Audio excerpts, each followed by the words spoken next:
Shalom Uvracha. Depuis le début de la Maseret Yoma, nous voyons comment le Kohen Gadol a dû se séparer de sa maison 7 jours à l'avance pour être prêt en état de pureté pour le jour de Yom Kippour.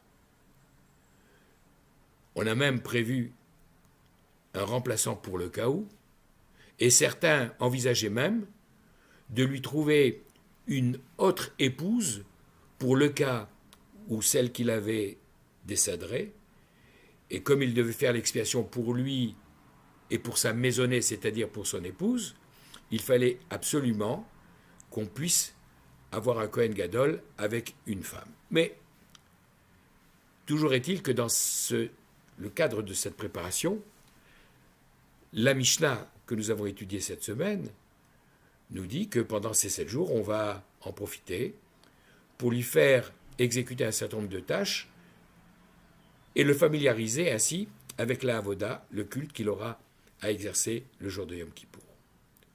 On lui demandera de faire l'aspersion du sang sur l'autel, de faire la combustion de l'encens, de nettoyer les lampes de la menorah, et ainsi de pouvoir être prêt le jour J, ou plutôt le jour K comme Kippour. Dans cette Mishnah, on voit apparaître la combustion de l'encens avant le nettoyage des lampes de la menorah, ce qui semble en opposition avec un texte, une braïta que nous lisons tous les matins dans la première partie de l'Office les Korbanot, et qu'on retrouvera à la page 33a de notre Gemara, cette fameuse braïta où Abaye explique à l'Iba de Abba Shaul, selon l'opinion de Abba Shaul, l'organisation des différentes séquences. Et dans ce texte, on nous dit le fait d'enlever les cendres qui se trouvaient sur l'autel intérieur où avait été brûlé l'encens, c'était avant le nettoyage des 5 premières lampes de la menorah. Et ce nettoyage-là, Kodemet les Damatamid, précédait l'aspersion du sang du sacrifice perpétuel, de l'holocauste du matin.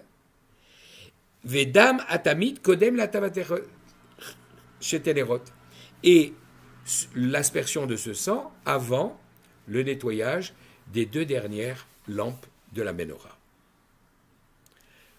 Et ce nettoyage-là, avant Ktoret, la combustion de l'encens.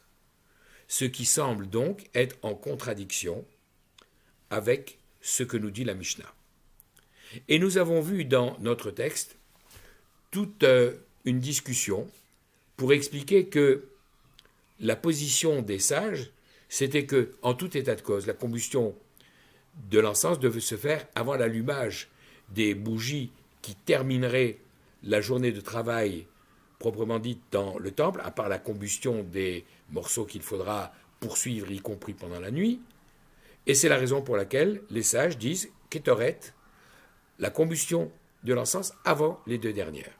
Il y a toute une discussion pour essayer de réconcilier et expliquer les différentes positions, mais toujours est-il qu'il nous reste à répondre à la question suivante, mais au fait, pourquoi on n'a pas nettoyé les 5 premières lampes en même temps que les 2 dernières, les 7 d'un coup, pour avoir coupé en 2. Dans la page 33a, la Gemara nous proposera, de manière technique en s'appuyant sur les mots des versets, nous proposera une explication. Je voudrais en proposer une autre dans un moment, mais avant, commencer par regarder ce que nous dit la paracha de cette semaine, la paracha Emor. Trouver un lien entre la Gemara Yoma et la paracha Emor semble être une question superflue, parce que toute la paracha Emor pratiquement nous parle de sujets qui sont connectés. Ça commence par les lois spécifiques aux Kohanim, les femmes qu'ils ont le droit d'épouser, et en particulier le Kohen Gadol, qui est le personnage principal de cette journée de Yom Kippour. Ensuite, on nous parlera des défauts qui disqualifie les Kohanim pour l'avoda, le travail dans le temple. Et enfin, on retrouvera ce long passage que nous lisons à l'occasion des fêtes, parce que justement, Ele Moadeh Adonai Mikrae Kodesh, Acher Tikru Otam Bemoadam, voici les saintes convocations de l'Éternel que vous appellerez les fêtes que vous aurez à respecter. Et là-bas, il y a la nomenclature, la liste de toutes les fêtes, en commençant par Pessah, Shavuot, Rosh Hashanah, Kippour, Sukkot et Shmini Atzeret. En réalité, Ele Moadeh, ce verset est cité 2 fois. Une deuxième fois, pour commencer par la fin, juste avant la liste des fêtes que je viens de citer, mais une première fois, quelques versets plus haut, avant, curieusement, au milieu de ces fêtes, de commencer par rappeler le jour du Shabbat et sa sainteté. Toujours est-il que dans cette liste, naturellement, on trouve le jour de Yom Kippour, qui est rappelé au travers, comme par hasard, de 7 versets, comme les 7 jours de préparation, comme les 7 aspersions que le Kohen Gadol faisait avec le sang aussi bien du taureau que du bouc. Et ce chiffre 7, nous aurons peut-être l'occasion de l'expliquer en d'autres occasions.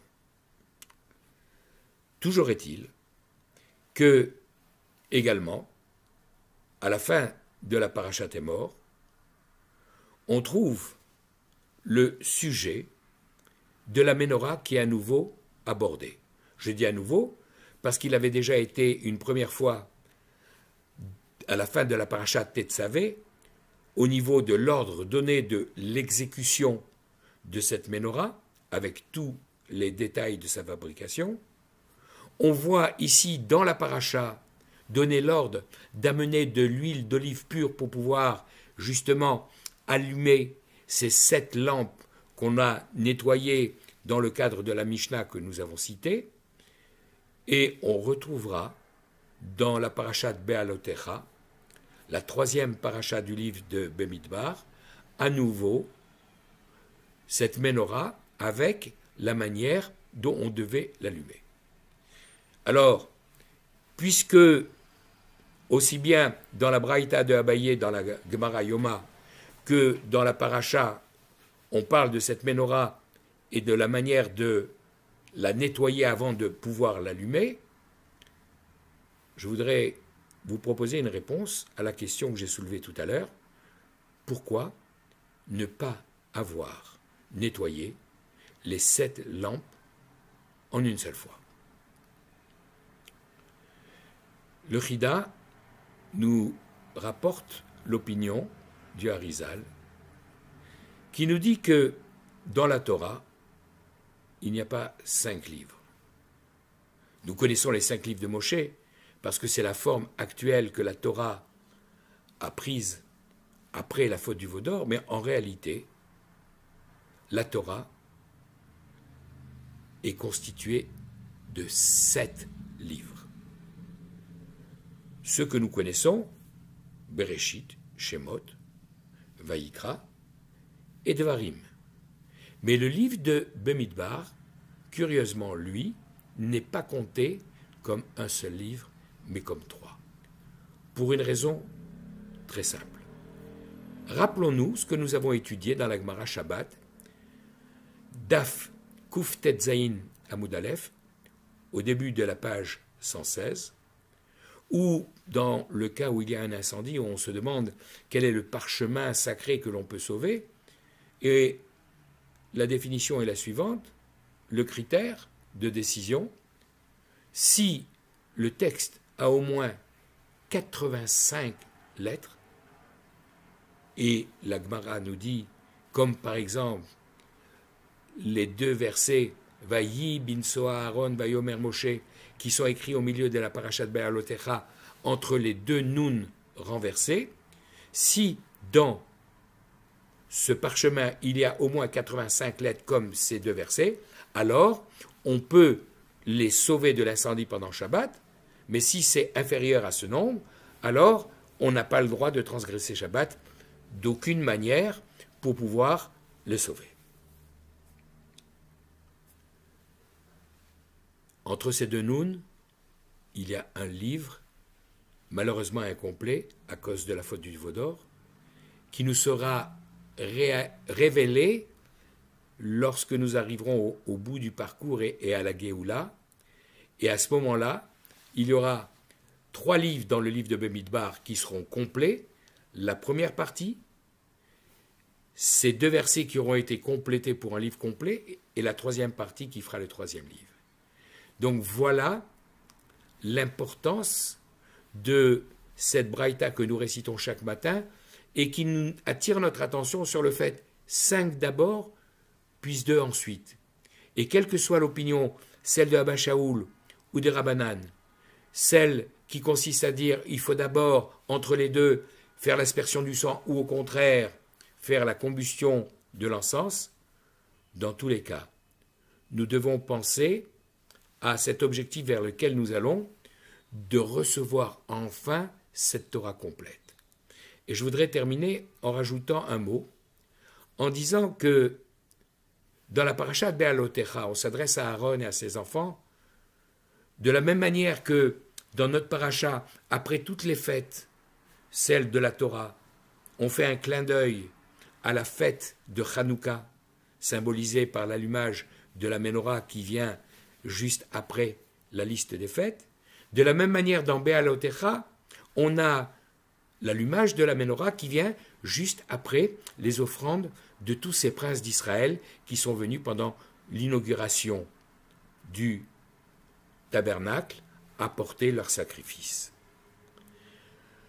Alors, comme c'est rapporté dans Ilchot Biat Hamikdash, les lois qui concernent le fait de pouvoir rentrer ou pas dans le Beth Hamikdash, Rambam nous enseigne que le nettoyage de la menorah doit impérativement être fait par un Kohen.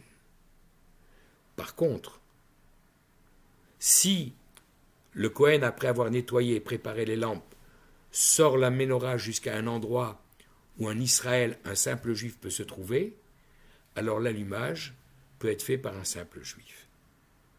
Ça peut nous surprendre, mais ça vient également nous donner un enseignement extraordinaire. Si seul le nettoyage est impératif par un Kohen, c'est que c'est la partie la plus importante. Et dans toute action comme dans celle-là, comme dans l'étude, le plus important, c'est la préparation. Et c'est ce message-là qu'a voulu nous donner la Torah en donnant la permission à n'importe quel juif d'allumer cette menorah qui symbolise dans tous ses moindres détails la Torah, y compris au travers de ces 7 branches qui symbolisent les 7 livres de la Torah, les 5 que nous connaissons, et en réalité, le complément que nous attendons. Shabbat Shalom, Kol Tov.